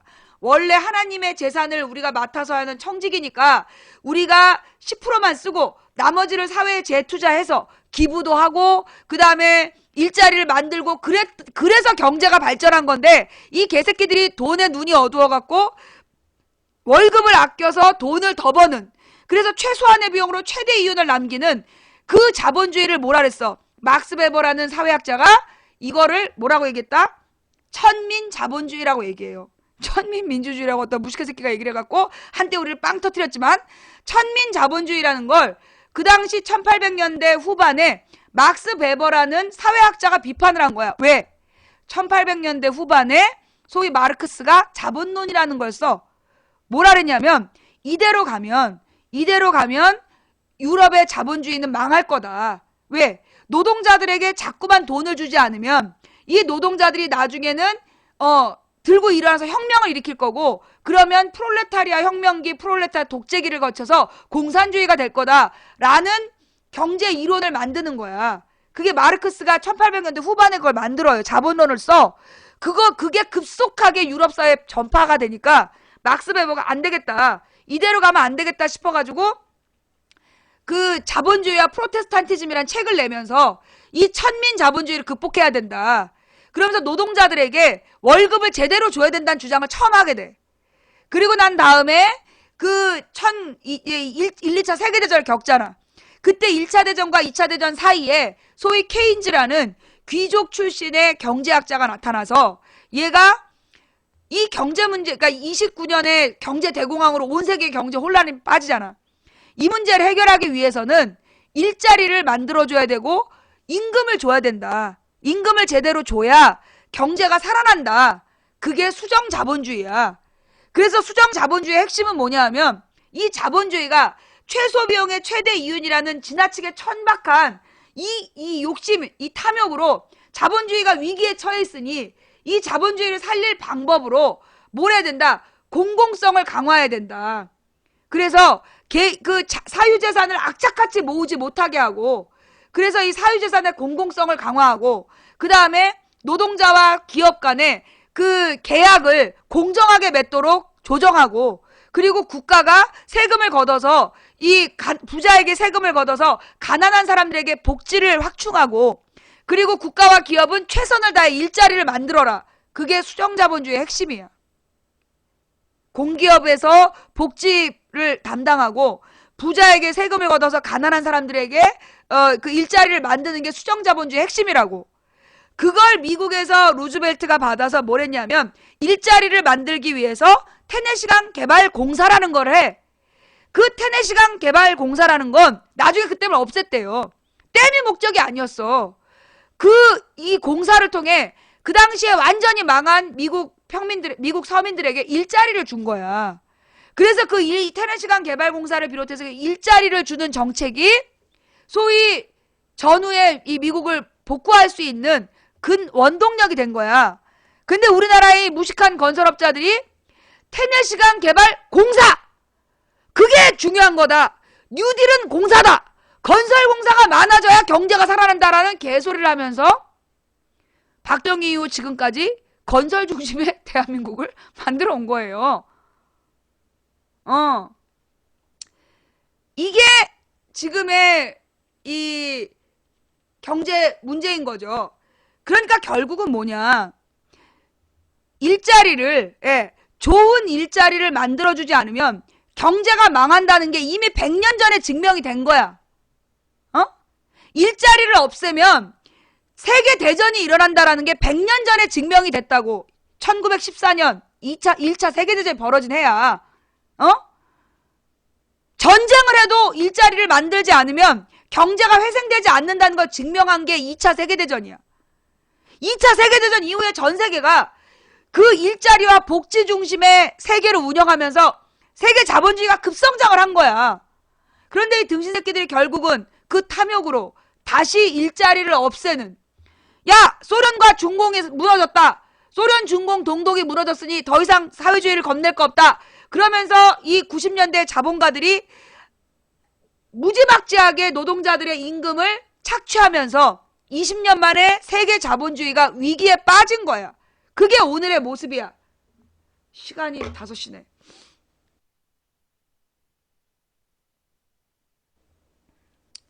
(4대강) 사업을 하면 43만 개 일자리가 만들어진다는 개소리. 4대강 사업을 하면 수백 조의 경제 이익이 만들어진다는 개소리. 그래서 우리는 100조 원을 날렸고, 이 100조 원의 부자들의 세금을 깎아줬고, 그 꼬라지를 우리가 지금 두 눈 뜨고 보고 있는 거죠. 예. 개박이야, 개박이. 자,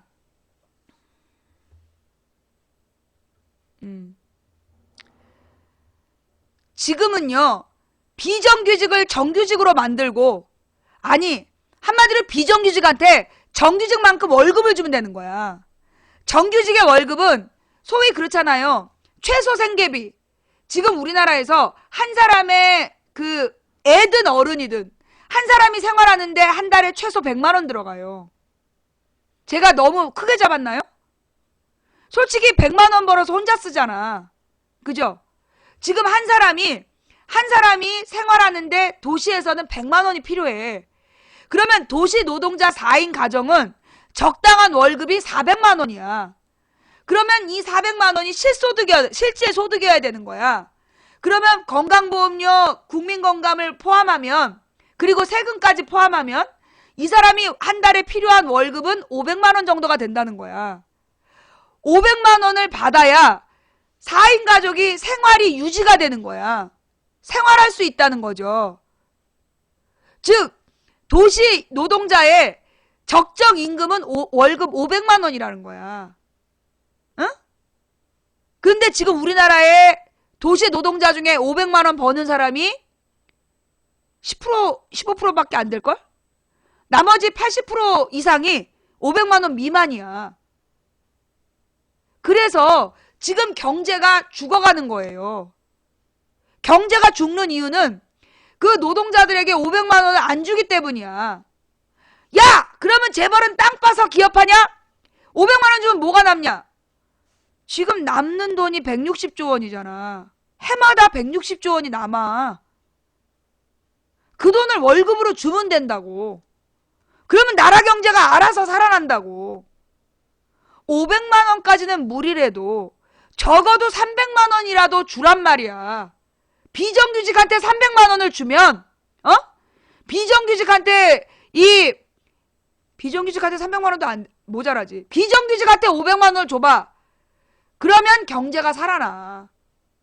최저임금? 말도 안 돼. 지금 우리나라 최저임금 시급 5,200원이지? 그거 말도 안 돼.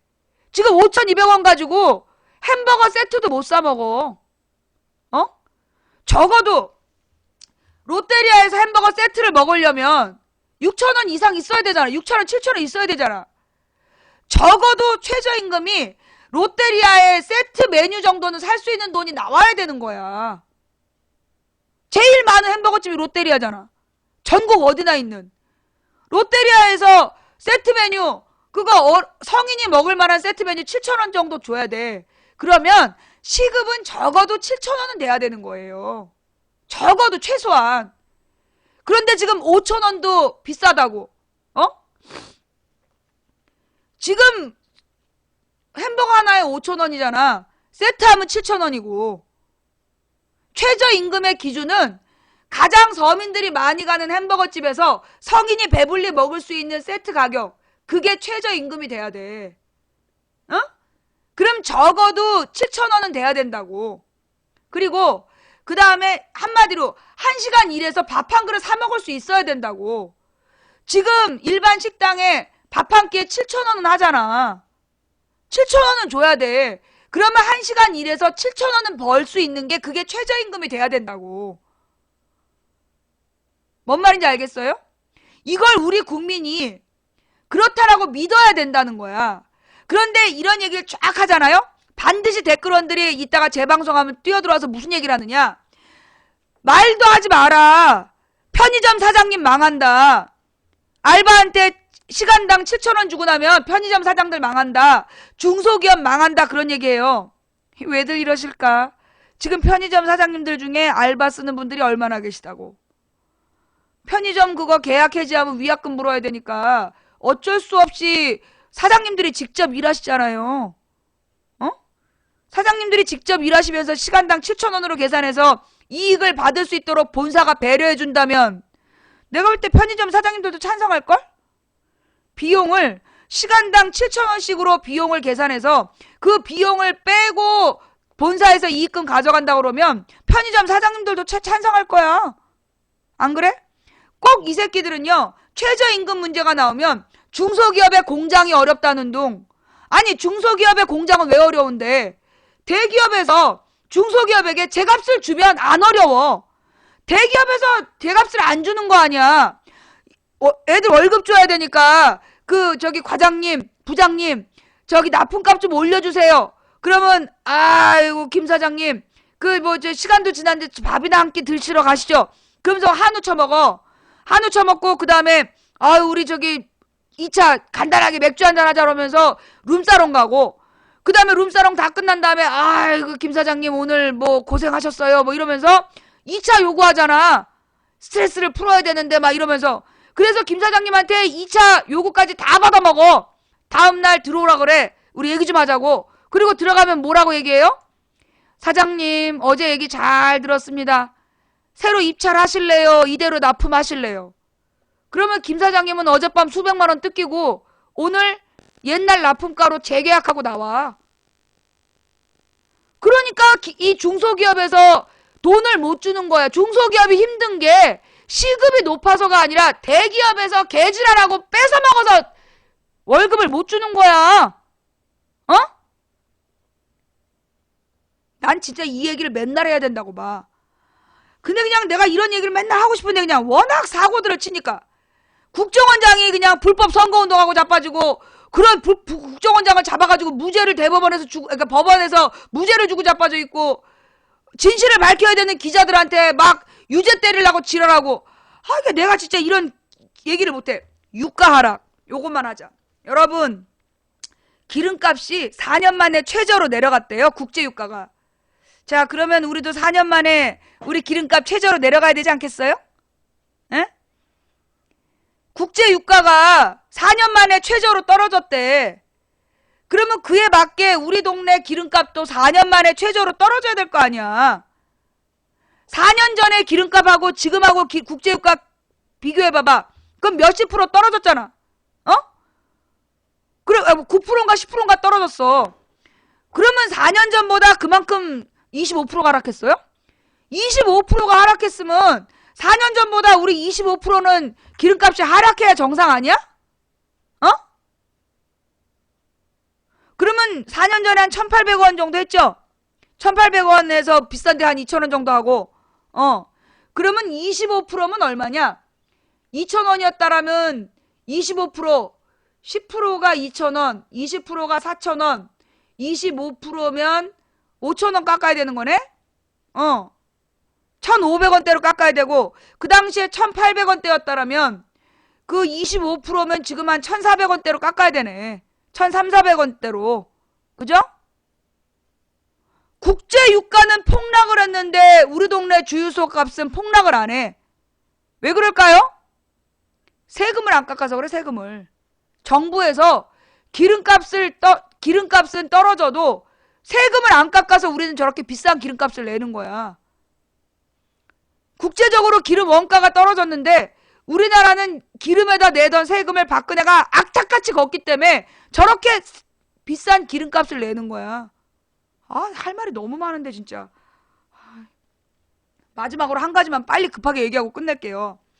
여러분 2012년 1월 낙곰수 다운로더 숫자가 1,000만 명이었어요. 지금 우리 1,000만 낙곰수 팬들은 어디 있을까요? 어딘가에서 박근혜의 만행을 보면서 답 없어. 그리고 절망하고 살고 있겠죠. 다시 일어나셔야 돼요. 지금 김어준하고 주진우가 왜 지금 법정에 서 있습니까? 낙검수에서 진실을 밝히다가 낙검수에서 진실을 밝히다가 지금 법정에 서 있는 거 아닙니까? 1월 16일에 주진우 김어준 법정에서 판결이 내려진답니다. 고등법원 판결이죠. 대법원 가면 더 골 때리겠지만 고등법원 판결에서라도 다시 무죄를 받아내야 돼요. 고등법원에서 무죄를 받아내면 그걸 대법원에서 뒤집을 수가 없는 거야. 김어준, 주진우가 거짓말한 게 뭐 있어?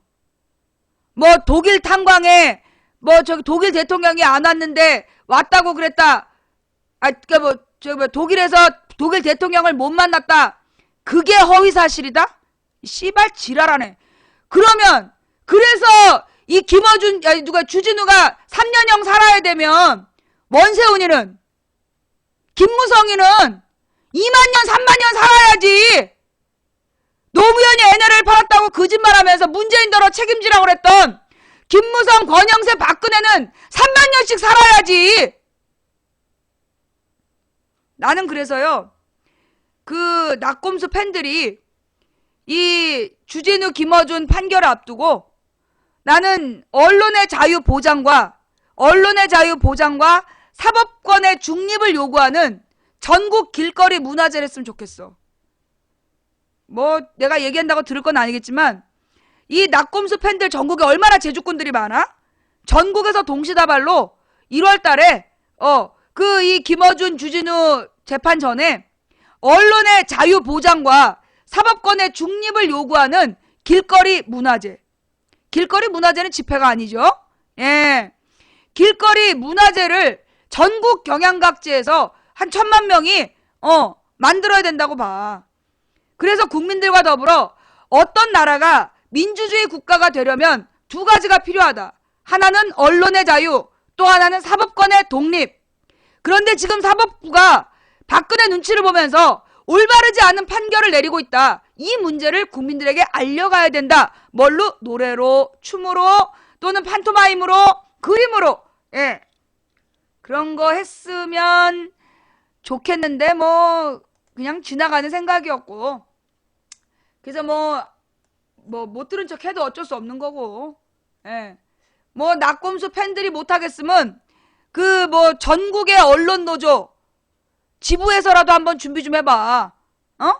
아니면 전국의 민주주의자들이 언론의 자유와 사법부의 독립을 요구하는 전국민 길거리 문화제 뭐 이런 거. 자, 오늘 방송 어떠셨어요? 그 별로였나요?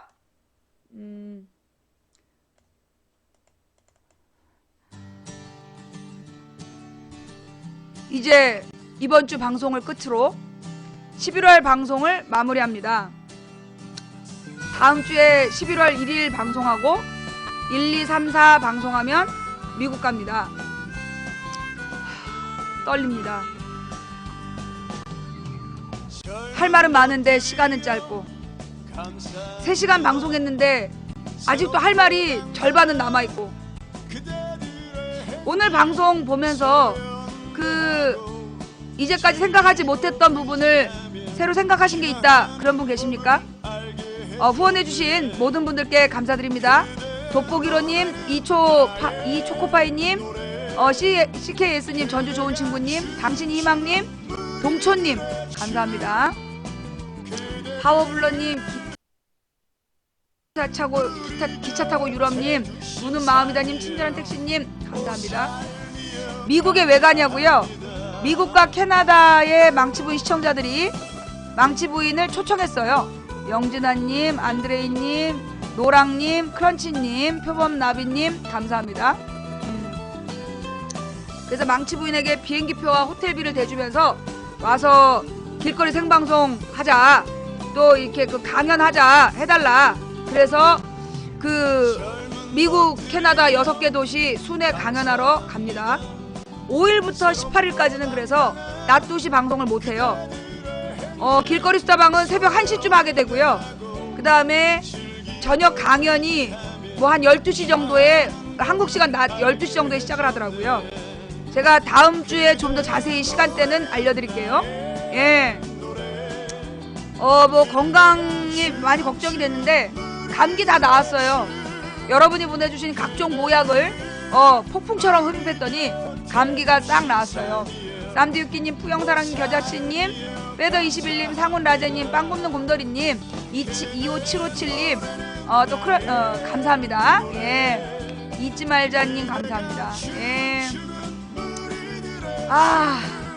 지금 이제 짐도 싸야 되고 준비할 것도 좀 사러 다녀야 되는데, 예, 시간이 없네. 시간이 이번 주말에도 또 바빠. 일정이 빡빡해. 큰일 났어. 이러다가 막 그날 또 막 대충 집에 있는 거 막 실어갖고 이민 가방 싸서 가야 될 것 같아. 창명님, 미철아님 감사합니다. 예, 미국 방송 생방송 할 겁니다. 석화사랑님 감사합니다. 여러분, 제가 망치 부인이 미국에서 생방송 할 때요, 아프리카에서 그거 생방송 할 거예요. 그래서 망치 부인 미국 방송 아프리카에서 생방송 하라고 지금 각종 장비 지원해주고 온갖 그 서포트를 다 해주는 거야. 지금 미국 6개 도시로 지금 프랭카드 다 쏴주고, 그리고 그 미국에서 생방송 할 수 있도록 장비를 이렇게 지원해주는 거예요. 그래서 제가 미국, 거짓말 같지? 그치, 속상하지? 미안해, 진짜야. 미국에서 제가 보통 그 강연이 주로 저녁 6시인데, 6시, 그러니까 내가 강연 시간을 한번 다시 볼게요. 예. 강연 시간만 다시 한번 봐드리면, 이 강연은 아프리카에서 아예 나의 모바일 방송을 아프리카가 내 아이디로 생방송을 열어주는 거야. 그래서 그때 아마 그 생방송을 재방송까지 해줄지는 모르겠는데, 아프리카가 내가 미국 현지에서 모바일 방송하는 걸 중계 방송 형식으로 해줄 거예요. 그래서 일단 강연 일정이 어떻게 되느냐 하면, 강연 일정만 한번 정리해서 올릴 건데, LA 강연이 16일 토요일 현지 시간 6시, 그러니까 6일. 이거 지금 한국 시간으로 누가 계산 좀 해봐. LA 강연 12월 6일 그 LA 시간 저녁 6시예요. 그럼 한국하고 14시간 차이래. 그러면 한국 몇 시? 2시인가? 2시인가? 4시인가? 예. 하여튼 저녁 6시고, 저녁 6시로부터 14시간을 되돌려 봐봐. 12시간, 14시간. 아침 8시인가? 그니까 계산 좀 해봐요. 그래서 토요일 저녁 6시가 그 LA에서, 아니야, 17시간인가 보다. 잠깐만요. 지금 계산을 할 수 있도록 내가 시간 알려줄게. 현재 LA 시간이 몇 시냐? 밤 12시 25분이야. 밤 12시 25분. 그러니까 우리보다 한 7시간 정도가 빠르다라고 계산을 한번 해봅시다. 그러면 저녁 6시면 낮 1시 정도가 되는 거잖아. 그지? 아니야, 새벽 1시인가? 아이씨, 새벽 1시인가? 응. 근데 로스앤젤레스가 17시간이 느리고요. 그 서부 지역은 14시간이 느려요. 아침 11시야? 확실해요? 아침 11시? 확실해? 오케이. 그래서 로스앤젤레스하고 샌디에고 두 개는 우리보다 17시간이 느리고, 그 다음에 나머지 4개 도시는 14시간이 느려요. 그런 상태에서 계산해봐. 그러니까 LA는 12월 6일, 현지 12월 6일이면 한국은 몇 시냐? 하루가 우리가 더 빠르니까 주일날 아침 11시인가 그럼? 그 계산 좀 해봐요. 12월 6일 토요일 저녁 6시 LA 강연, 그 다음에 샌디에고 강연이 12월 7일 일요일 저녁 6시. 그러면 한국 시간으로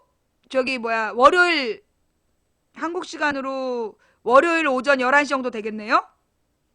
그 다음에 워싱턴 강연이 워싱턴 강연이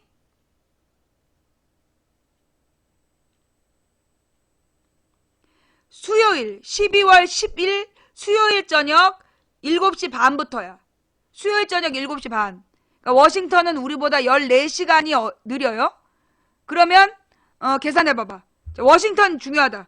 워싱턴 그 수요일 저녁 12월 10일 미국 그러니까 워싱턴 12월 10일 저녁 7시 30분이면 한국은 몇 시야? 한국 몇 시인지 계산 좀 해봐. 아침 8시 30분. 11일 아침 8시 30분. 땡큐. 아침 8시 30분에 강연 들을 수 있을까? 하여튼 나는 생방송을 할 거예요. 안 듣기만 해봐. 그 다음에 워싱턴 강연이 끝나고 필라델피아 강연은 언제냐면 필라델피아 강연은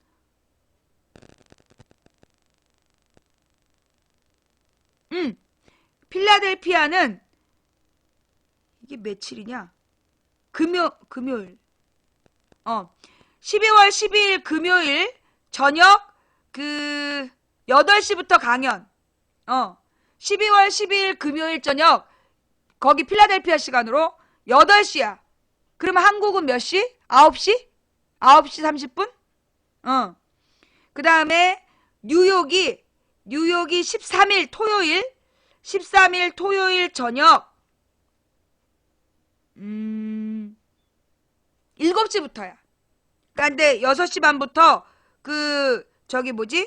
동영상을 틀 거니까 13일 토요일 저녁 6시 30분 뉴욕 시간으로 그때 뉴욕 강연이야.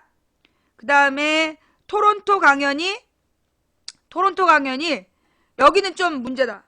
토론토가 낮 3시부터 6시라 아마 새벽에 할 것 같아요. 토론토 강연은 그러니까 그쪽 시간으로 오후 3시부터 6시까지 토론토에서 강연을 한다.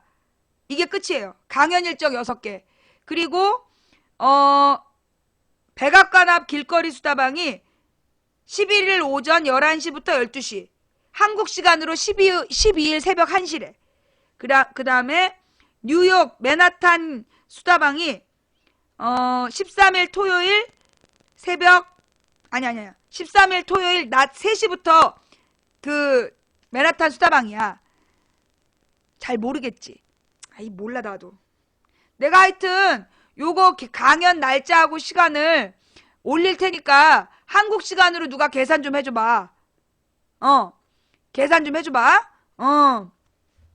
아유, 산만하게 됐네. 끝이 어떻게 된지 모르고. 미안해요. 내가 나중에 적어서 정식으로 올릴게. 예. 자, 이렇게 해서 오늘 방송 마무리할게요. 처음부터 끝까지 시청해주신 여러분 대단히 감사드립니다.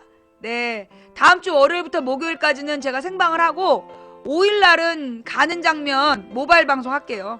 예. 다음주 월요일부터 목요일까지 창동 스튜디오에 생방송하고 5일날은 모바일 생방송하고 그리고 미국 현지에서 강연하고 길거리 수다방은 정식 생방송을 하고 그 다음에 호텔에 들어가서 밤 10시에 자기 전에 잠깐 가능하면 생방송 할게요. 그래서 여러분들이 우리 망치 부인의 소식을 미국에서 활동하는 모습을 실시간으로 볼 수 있도록 제가 생방송 할 거니까 여러분 많은 관심 가져주시기 바랍니다. 예. 호텔에서 생방송 한다고 뭘 바라는 건데 딸이랑 둘이 간다?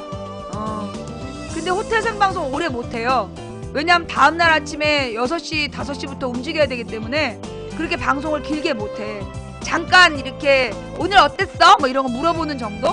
그런 것 같아요. 자, 하여튼 오늘 방송은 여기까지 하고요. 오늘 시청해주신 모든 분들께 감사드립니다. 그리고 처음부터 끝까지 시청해주신 여러분께 더욱더 감사드립니다. 그리고 추천해주신 3175분께 진심으로 감사드립니다. 내가 오늘 불타는 템민 2번 눌러야 되는데 한 번밖에 안 해서 내 진짜 아까워. 자, 하여튼 오늘 추천해주신 3176분께 진심으로 감사드리고요. 그리고 오늘 후원해주신 모든 분들께 진심으로 감사드립니다. 박은주가 연주한 앤드리스 하트예요. 세상에 아프리카 TV에 2007년 1월 17일에 나타나서 아줌마 쩔어요. 그럼 뭐? 내가 찌린다 한다고? 그리고 강퇴하고 아줌마 매니저 지정해요. 내가 돈이 어딨니? 그러면서 싫다고 그랬던 망치 부인이 아프리카에서 방송을 8년 동안 꾸준히 했더니 중간에 한번 잡혀갔다 와도 또 계속 했더니 이번엔 미국 캐나다 그 시청자분들이 저를 부르기로 하셨대요. 근데 이제 그 지역에서 저를 안 반가워하신 분들도 몇 분 있었나봐. 근데 이제 좌익효수 영상을 보내드렸어요. 그걸 본 뒤로 그분들의 마음의 자세가 많이 바뀌었어요. 예, 미국에 다녀와서 가서 많이 배워올게요.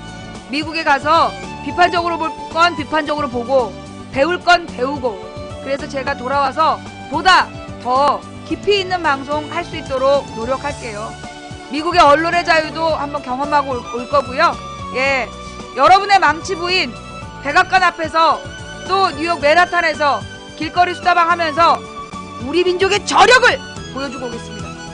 자, 아프리카의 후원으로 그러니까 물론 우리 미주 지역의 시청자분들의 그 모금으로 이번 여행, 이번 그 투어가 결정이 됐고요.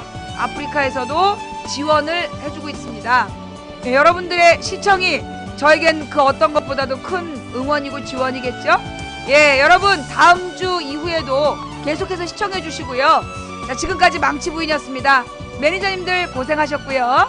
오늘 함께 해주신 모든 분들께 감사드립니다. 특히 그 망치 부인이 슬플 때 같이 울고 기쁠 때 같이 기뻐해 주신 모든 분들께 진심으로 감사드립니다. 이제 망치 부인의 꿈은 저만의 꿈은 아닌 것 같아요. 우리 모두의 꿈이 되는 것 같죠? 이제 우주가 어떻게 움직이나 지켜봅시다. 망치 부인이었어요. 월요일 낮 2시에 만나요. 감사합니다.